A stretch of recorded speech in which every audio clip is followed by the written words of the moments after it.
Ngayon pong hapon ay dalawang maranasan niyo, Tatay Perfecto at Nanay Corazon. Dalawa? Ito lang. Dalawa. Dapat dalawa. O sige. Yung una po ay yung kamatayan. Kaya kayong dalawa ay mamamatay po ngayon. Handa na po ba kayo mamatay? Mamamatay po kayo ngayon. Sa? Mamamatay, ang datihan nyo makasalanan. Yun.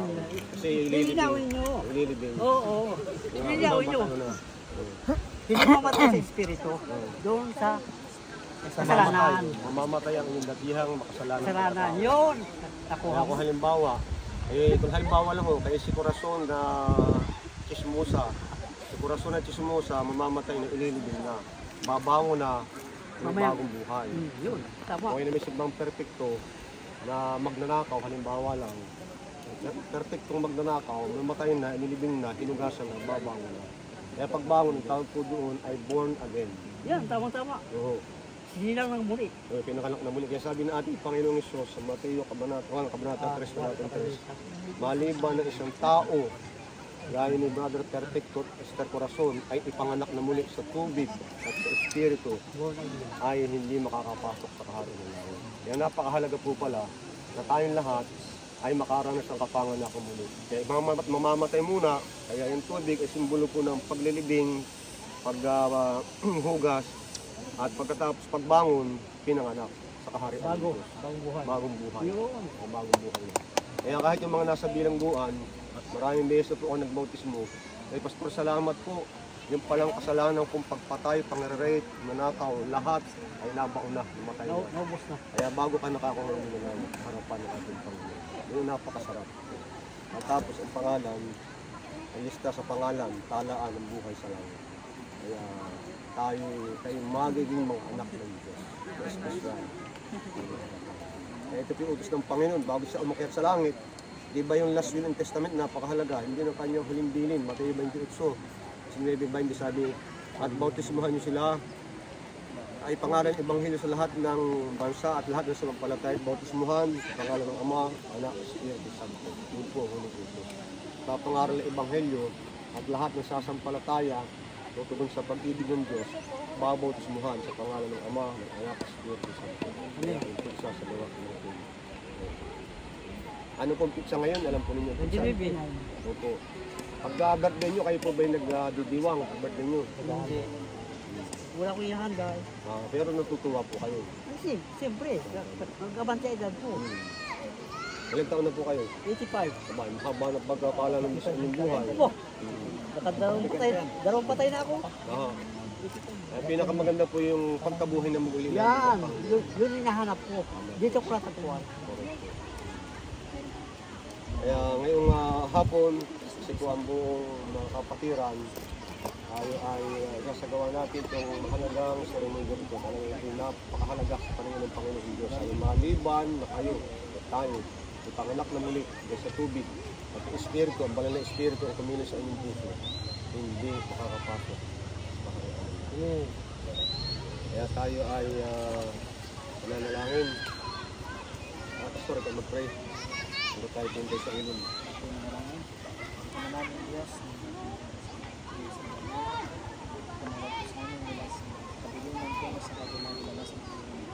narito Panginoon, ang inyong tulungan, sila po ay nagsusuko ng sarili ko sa inyo. Ngayon, sila po ay mga bautismuhan sa tubig at sa Espiritu.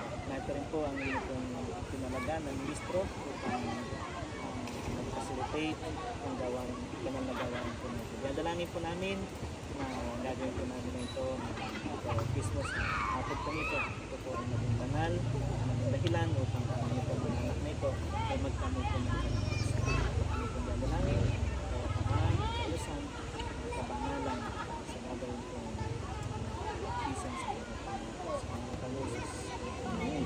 Po, ay aawit. Ay tika, dito po sa likuran ni Brother Perfecto at Sister Corazon ay yung volunteer ng mga living spiritual guardian. Sige po, sino yung taga rito? Yung kusang loob ng mga living spiritual guardian. Mauban po. Dito. Tapos dito po ay Kayo pinauban. Mauban kayo taga-mauban po kayo. Kaya Reggie, Diyan ako pagalingan. Diyan ako na destino. Dito po. Naalis ako dyan. Dito, volunteer. Kaya spiritual guardian. Kapit-bahay doon sa Ayan.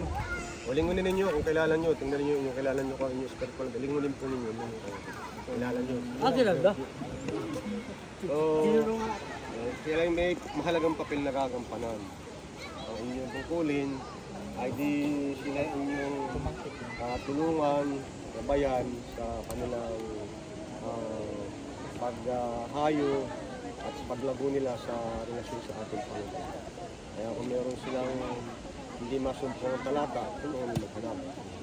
Hindi pa sila marunong umawit, palagi ito naman hindi kayo suntinuwebe, hindi mo kasuntunado.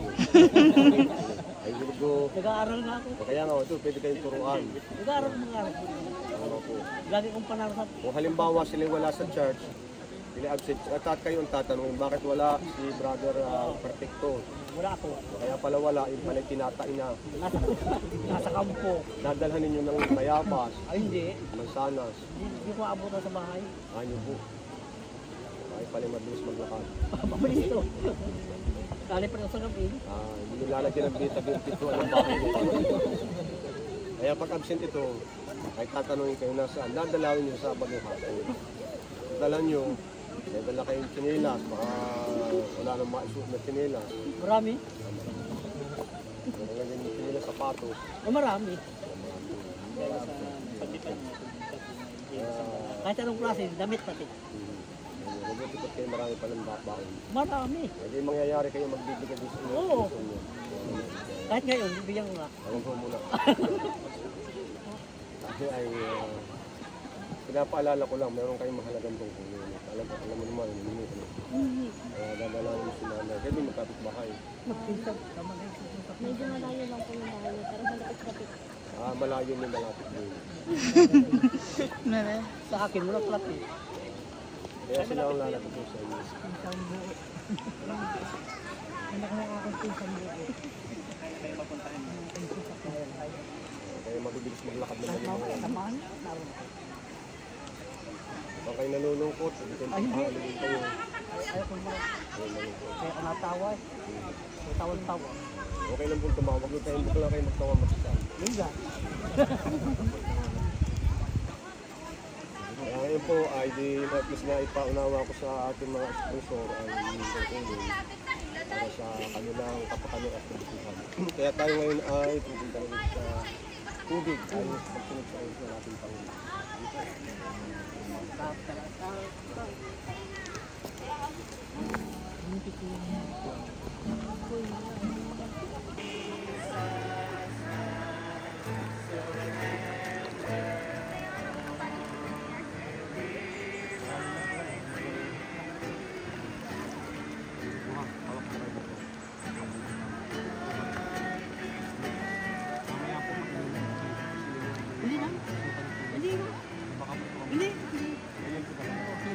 Mamaya po, di ba?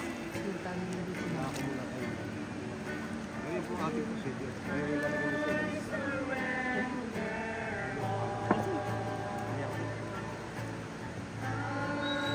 Kapagayad na perfecto ang buong kalangitan ay nagdiriwang sa mga oras na ito. Dahil tinanggap mo si Kristo bilang iyong Panginoon at personal na tagapagligtas. Dahil kayo pumapasok sa pagkapagtipan na siya lang iyong ibigin at paglilingkuran hanggang dumating ang kanyang pinagpalang kaharian. Dahil dito ako bilang ministro ng Ebanghelyo ay nagagalak na bautismo sa iyo sa pangalan ng Ama, ng Anak at ng Espiritu Santo.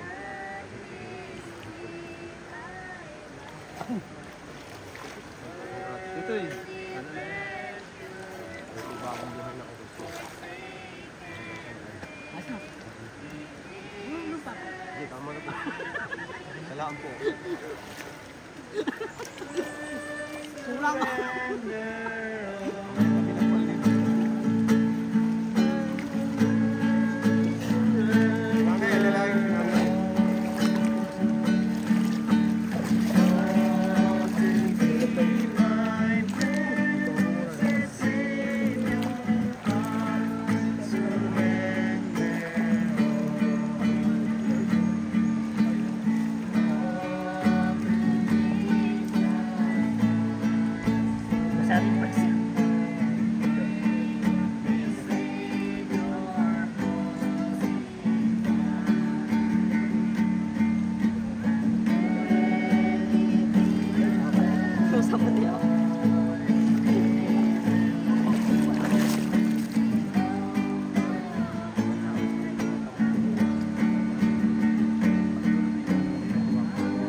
pangako na silang ibigin at paglilingkuran hanggang dumating ang kanyang pinagpalang kaharian. Dahil dito ako bilang ministro ng Ebanghelyo ay nagagalak na magbautismo sa iyo sa pangalan ng Ama, ng Anak, at ng Espiritu Santo.